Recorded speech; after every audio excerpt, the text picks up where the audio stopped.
trick-or-treaters were scary cute and not afraid to show off their creative costumes. Who are these guys?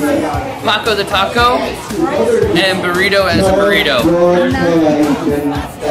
Even pet owners got into the spirit of things. We're bees, we're just buzzing around. We thought we'd come Mama Bee and Baby Bee. A contest brought out some timely ideas like the swine floozy, and this three-legged dog who went as a tripod was a crowd pleaser. This is definitely an inspiration, I think. Another crowd pleaser was this sergeant who wasn't taking any bull while patrolling the party. And everybody was laughing, and I started laughing. My stomach still hurts from all the laughing. It was just great. I had a fabulous time, and so did my dog. The grand prize winner of this year's costume contest, the three little piggies.